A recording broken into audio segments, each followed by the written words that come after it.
नमस्कार दोस्तों, कैसे हैं सभी। आपका मेरे इस YouTube चैनल पर स्वागत है। आज मैं एक विशेष विषय को लेकर आया हूँ, जो हमारी आज चर्चा का मुख्य बिंदु है। वह है राज्य पात्रता परीक्षा। जैसा कि आप सभी लोगों को विदित है कि विगत कुछ समय पूर्व ही MPPSC ने अपना एक शेड्यूल जारी किया है, जिसमें सेट की परीक्षा, जो कि सहायक प्राध्यापक बनने के लिए एक अर्हता परीक्षा होती है, इसकी परीक्षा तिथि की घोषणा की है। पिछली परीक्षा वर्ष 2018 में हुई थी और उसी संदर्भ में कई सारे विद्यार्थियों के मैसेज मुझे प्राप्त हो रहे थे। उन्हीं को लेकर मैं जो है आज आया हूँ कि किस प्रकार से यह परीक्षा आयोजित होती है, कौन-कौन व्यक्ति इसके लिए पात्र होते हैं, कौन-कौन से विषय होते हैं, किस प्रकार की छूट प्रदान की जाती है, उसी सारी बिंदुओं को लेकर यह वीडियो मैं आप सभी के लिए निमित्त बना रहा हूँ। तो देखिए, उच्च शिक्षा विभाग मध्य प्रदेश शासन सहायक प्राध्यापक पदों की पर भर्ती के लिए राज्य पात्रता परीक्षा को आयोजित करता है ना। और इसके लिए जो नोडल एजेंसी है वह MPPSC है, जिसके माध्यम से इस परीक्षा का आयोजन किया जाता है। अब मैं बात करूं कि परीक्षा की तिथि की, तो सभी लोगों को यह जानकारी हो चुकी है कि परीक्षा की तिथि घोषित की गई है। जिन विषय पर विद्यार्थियों की इंक्वायरी है, मैं उन पे सबसे पहले चर्चा करूंगा। मेरी पहली बिंदु है न्यूनतम शैक्षिक अर्हता की लेकर। ये मेरा पहला पॉइंट है और इसको लेकर मेरी चर्चा है न्यूनतम शैक्षिक अर्हता। अभ्यर्थी सबसे पहली बात तो यह है कि वह स्नातकोत्तर उत्तीर्ण हो, यानी उस व्यक्ति का जो इस परीक्षा के लिए फॉर्म भरना चाहता है या इस परीक्षा में सम्मिलित होना चाहता है, उसका पोस्ट ग्रेजुएशन कंप्लीट होना चाहिए, या फिर वह पोस्ट ग्रेजुएशन के अंतिम वर्ष में हो, है ना। तो एक चीज़। दूसरी बात कि अगर वो अनरिजर्व्ड श्रेणी का है तो उसे PG में 55% कम से कम होना चाहिए, और आरक्षित श्रेणी जो कि मध्य प्रदेश के विशेष संदर्भ में SC ST OBC क्रीमिलियर वर्ग को छोड़कर, है ना, तथा निःशक्त अभ्यर्थियों के लिए यह 50% होना अनिवार्य है। तो पहला बिंदु ये है कि जो न्यूनतम शैक्षिक अर्हता है कि आपका PG में 55% होना चाहिए अगर आप जनरल कैटेगरी को बिलोंग कर रहे हैं। दूसरा, अगर आप रिजर्व कैटेगरी से हैं तो आपको 5% का रिलैक्सेशन इसमें मिल जाएगा। ठीक। उसके अलावा ऐसे विद्यार्थी जो PG के फाइनल ईयर में हैं या थर्ड या फोर्थ सेमेस्टर में अध्ययनरत हैं, वह व्यक्ति भी इस परीक्षा में सम्मिलित हो सकते हैं, जिनका परीक्षा परिणाम अभी घोषित नहीं हुआ है ना। और तो कुल मिला के जिनका PG क्वालिफाई है और जो लोग PG फाइनल ईयर में या थर्ड या फोर्थ सेमेस्टर में हैं, तो वो व्यक्ति भी इस परीक्षा में भाग ले सकते हैं। यहाँ पर PSC ने एक गाइडलाइन तैयार की है ना, कि ऐसे विद्यार्थियों के लिए एक निश्चित समय दिया जाएगा। इस समय के अंतर्गत उनको अपना जो PG पास का सर्टिफिकेट है, जो निश्चित प्रतिशत के आधार पर होना चाहिए, वह प्रस्तुत करना होगा। ठीक है। तो अब मैं अगले बिंदु पे आता हूँ कि इसमें कितने सेट में कुल कितने विषय। तो यह निर्धारित नहीं होता है कि कुल कितने विषय में सेट की परीक्षा आयोजित होना है, लेकिन हाँ, यह तय होता है कि जिस हिसाब से विज्ञापन आना है असिस्टेंट प्रोफेसर का, और जो जो विषय उसमें रहते हैं उन सभी को सेट की परीक्षा में सम्मिलित कर लिया जाता है ना।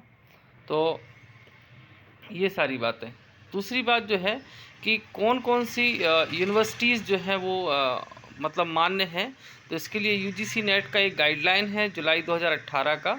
उसमें मान्यता प्राप्त विश्वविद्यालयों की सूची दी गई है। तो उन्हीं मान्यता प्राप्त विश्वविद्यालय से ही आपको PG करना होगी, और वही डिग्री जो है आपकी मान्य होगी। ठीक है।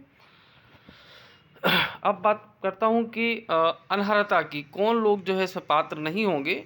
जो 18 में जो नियम आया था, संभवतः वही आगामी परीक्षा में भी लागू होगा।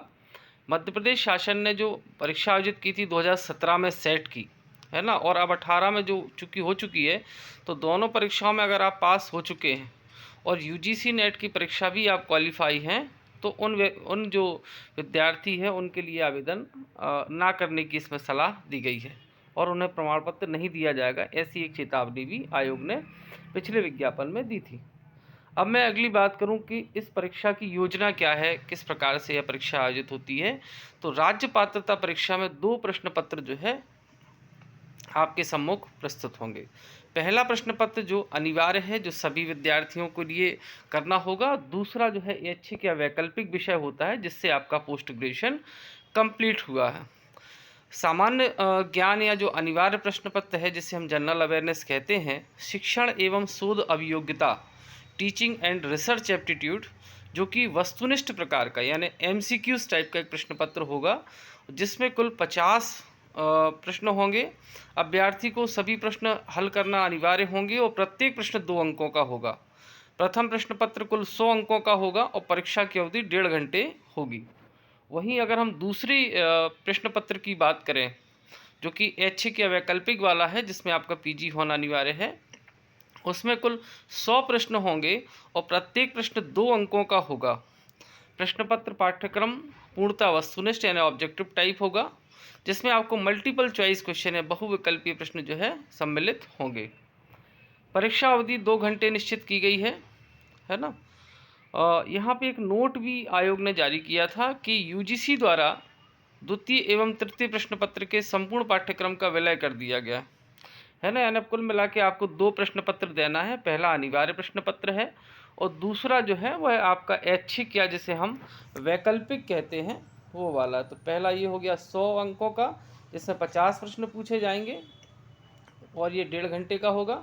दूसरा आपका सेकंड पेपर है जो कि आपका 200 नंबर का है, इसमें 100 प्रश्न पूछे जाएंगे और यह आपको 2 घंटे का समय यहाँ पे मिलेगा, है ना। और यहाँ पे कुछ और विशेष छूट है कि प्रश्न पत्र हल करते समय दिव्यांगजनों द्वारा सहलेखक लेने की स्थिति में प्रश्न पत्र जो पहला है उसमें आपको 20 मिनट तथा सेकंड पेपर में 40 मिनट का अतिरिक्त समय दिया जाएगा। तो ये फिजिकली हैंडीकैप्ड वाले विद्यार्थियों के लिए है। किसी भी प्रश्न में नकारात्मक मूल्यांकन यानी नेगेटिव मार्किंग नहीं, एक अच्छी बात है ना। पाठ्यक्रम के लिए जो सिलेबस है वो आयोग ने अपनी वेबसाइट पर अपलोड किया था, या जो नया नोटिफिकेशन आएगा उसमें भी आपका सिलेबस दिया हुआ होगा। ठीक है, चलिए नेक्स्ट हम बात करें कि अगला जो है यहाँ पर श्रेणी या वर्ग के आरक्षण के संबंध में कुछ निर्देश हैं, है ना। और ये मुझे लगता है कि इस वीडियो को कहीं लंबा ना कर दें, इसलिए मैं अभी इस पर चर्चा नहीं करूँगा। इसकी पीडीएफ मैं आपको व्हाट्सएप ग्रुप पे उपलब्ध करा दूँगा। ये परीक्षा चूँकि ऑनलाइन आयोजित की जाएगी, तो मैं बात करता हूँ परीक्षा के सेंटरों की कि पिछली बार आयोग ने इस परीक्षा के लिए कितने सेंटर्स बनाए थे। तो ये जो है इन्होंने रखे थे, क्या बोलते हैं, 8 सेंटर, है ना। इंदौर, भोपाल, ग्वालियर, जबलपुर, रीवा, सतना, सागर और उज्जैन, 8 जो है इन्होंने सेंटर रखे थे। इसमें इन्हें कुछ निर्देश दिए हैं कि आवेदक परीक्षा शहर सावधानीपूर्वक भरें। परीक्षा शहर के संदर्भ में अभ्यर्थी द्वारा प्रस्तुत अग्रमान्यता को, यानी जो आपकी प्रेफरेंस रहेगा, किसी भी स्थिति में नहीं बदला जाएगा। अभ्यर्थियों की संख्या और प्रशासनिक कारणों से परीक्षा शहर और केंद्रों की संख्या में कम या वृद्धि की जा सकती है ना। तो ये बिंदु भी इम्पोर्टेंट है। आगे हम लोग बात करें कि नेक्स्ट क्या है। ये जो एक पॉइंट है जो सबसे इम्पोर्टेंट पार्ट है इस वीडियो का, वो है कि मुख्य विषयों के साथ सह विषयों की सूची। ये देखिए बहुत इम्पोर्टेंट पार्ट बन जाता है और इसको देखना बहुत ही अनिवार्य है, क्योंकि कई सारे विद्यार्थियों के क्वेश्चंस रहते हैं और ये एक बड़ी समस्या है ना। तो जैसे मैं कहूँ कि मेन विषय जो है, यहाँ पे इन्होंने सूची भी दे रखी है। इस सूची में मैं आपको दिखाना चाहता हूँ, 1 मिनट, स्क्रॉल जो है वो कुछ हो गया है जी, है ना। तो ये हमारा पहला केमिकल साइंस, ये हमारा मुख्य विषय है। जिन्होंने एमएससी किया है पीजी में, वो व्यक्ति का अगर केमिकल साइंस है तो वो लोग दे सकते हैं। और उसके जो मेन एलाइड सब्जेक्ट हैं, वो एलाइड सब्जेक्ट में आएगा chemistry, chemical science, applied chemistry, environmental chemistry, pharmaceutical science, भौतिक केमिस्ट्री या physical chemistry, organic chemistry, inorganic chemistry, industrial chemistry और एनालिटिकल केमिस्ट्री। ये जो अगर इन किसी भी विषय में अगर आपका पीजी है तो आप निश्चित रूप से केमिकल साइंस के अंतर्गत जो है आवेदन कर सकते हैं, है ना। ये मुख्य विषय और एलाइड सब्जेक्टों की सूची है ना। सेकंड नंबर पे वाणिज्य, जिनका कॉमर्स है, तो वो उनके साथ जो मेन विषय और एलाइड सब्जेक्ट क्या क्या होंगे? कॉमर्स, अकाउंटेंसी मैनेजमेंट और अकाउंटेंसी मैनेजमेंट। तीसरे नंबर पर मैं बात करूं डिफेंस एंड स्ट्रेटेजिक स्टडी, जिनका एमए या एमएससी इसमें है, वो लोग defence study, defence and strategic studies and military science वाले भी इसके लिए पात्र होंगे। इकोनॉमिक्स की बात करें तो इकोनॉमी और अप्लाइड इकोनॉमी वाले भी पात्र होंगे। इंग्लिश लिटरेचर का कॉमन है। ज्योग्राफी के लिए मैं बात करूं, यहाँ पे 2-3 चीज़ें हैं। एक तो ज्योग्राफी, दूसरा समुद्र विज्ञान जिसे ओशनोग्राफी कहते हैं, और मौसम विज्ञान यानी मेट्रोलॉजी। इसमें जिनका भी पीजी है वो लोग जो है पात्र होंगे। हिंदी और अनुवाद विज्ञान यानी ट्रांसलेशन साइंस में है तो वो लोग हिंदी के लिए अप्लाई कर सकते हैं। हिस्ट्री वालों के लिए है कि उनका history, modern history, medieval history, प्राचीन हिस्ट्री या प्राचीन इतिहास, एंशियंट हिस्ट्री, इनमें से अगर किसी में भी आपका पीजी है तो आप जो है इतिहास के अंतर्गत आप अप्लाई कर सकते हैं। होम साइंस में home science, food and nutritions, clothing and textile, human development, child development, home management, family resource management, home science, extension education, इन सारे विषयों में आपका पीजी होने पर भी आप पात्र होंगे। ये इनके एलाइड सब्जेक्ट हैं।